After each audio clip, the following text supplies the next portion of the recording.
कभी कभी ना कुछ कहानियां पूरी नहीं होती, वो बस अधूरी रहकर ही यादों में जिंदा रहती हैं।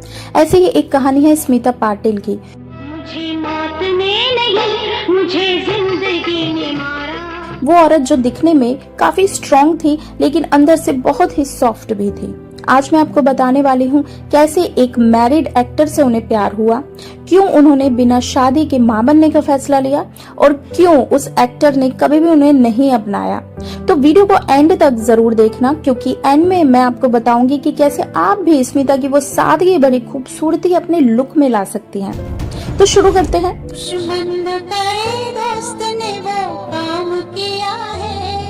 साल था 17 अक्टूबर 1955। पुणे में एक साधारण मराठी परिवार में जन्मी वो लड़की जिसे फिल्मों से ज्यादा कैमरे के पीछे रहकर काम करना पसंद था, तो वो बन गई टीवी रिपोर्टर। पर किस्मत ने कुछ और ही लिखा था। रिपोर्टिंग करते टाइम श्याम बेनेगल की नजर उन पे पड़ी। श्याम बेनेगल ने उनकी आंखों की गहराई और उनके सादगी भरे लुक को काफी नोटिस किया। उन्होंने कहा कि इस लड़की में सच्चाई है। बस फिर क्या था, फिर शुरू हुआ उनका फिल्मी सफर। भूमिका, मंथन, अर्थ, मिर्च मसाला जैसी फिल्मों ने उन्हें वो पहचान दी जो सिर्फ चेहरे से नहीं आत्मा से मिलती है।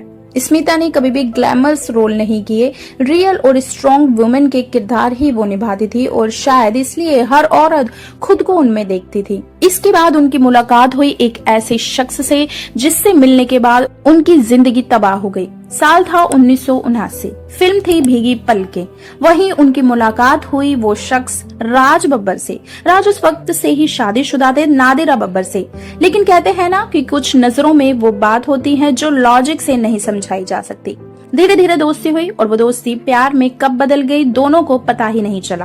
राज बब्बर ने खुद कहा था कि स्मिता से मिलने के बाद ही उन्हें समझ आया कि सच्चा प्यार क्या होता है। पर असली दुनिया फिल्मों जैसी नहीं होती। यहाँ आपको समाज के आगे जवाबदेही देनी होती है। राज बब्बर अपनी पत्नी को समाज के प्रेशर में कभी भी नहीं छोड़ पाए और स्मिता सब समझते हुए भी उनसे दूर ही नहीं जा पाई। जब पूरी दुनिया उनके रिश्ते पर उंगली उठा रही थी, तब स्मिता ने इतना बड़ा फैसला लिया कि कोई भी औरत वो फैसला ना ले पाती। उन्होंने शादी के बिना ही मां बनने का फैसला लिया। 1986 में उन्होंने बेटे प्रतीक बब्बर को जन्म दिया। वो चाहते थे कि राज बब्बर उनके बेटे को पिता का नाम दे, पर राज भी अपने पुराने परिवार और समाज के बीच झूलते रहे। स्मिता सब कुछ देखती रही और वो सब समझती थी, फिर भी वो स्माइल करती रही, क्योंकि उनके लिए उस बच्चे की मुस्कान ही सब कुछ थी। प्रतीक के जन्म के कुछ घंटों के बाद ही स्मिता को पोस्टमार्टम इन्फेक्शन हो गया जो उनकी पूरी बॉडी में फैल गया। राज बब्बर उनको लेकर हॉस्पिटल पहुंचे, लेकिन जिंदगी ने जैसे रुकने से इनकार कर दिया था। सिर्फ 31 साल की उम्र में वो चली गई, बिना शादी के, लेकिन अपने बच्चे को इस दुनिया में छोड़कर। राज बब्बर उस बच्चे को उसके नाना नानी के पास छोड़कर अपने पुराने परिवार के पास वापस लौट गए और प्रतीक बब्बर को स्मिता पाटिल के माता पिता ने पाला। आगे चलकर जब प्रतीक बब्बर बड़े हुए तो उनके मन में राज बब्बर के खिलाफ नफरत फैल गई।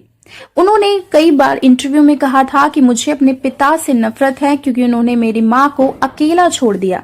खैर, स्मिता आज नहीं है, पर उनकी सादगी, उनकी साड़ियां, उनकी चांदी की ज्वेलरी आज भी औरतों की पहचान बन चुकी है। अगर आप भी स्मिता पाटिल का क्लासिकल लुक अपनाना चाहती हैं तो डिस्क्रिप्शन में दी स्मिता इंस्पायर्ड साड़ीज और सिल्वर ज्वेलरी सेट जरूर देखना, क्योंकि उनका लुक सिर्फ फैशन नहीं है, वो है एक स्ट्रॉन्ग औरत की पहचान जिससे उनको ट्रिब्यूट भी मिलेगा।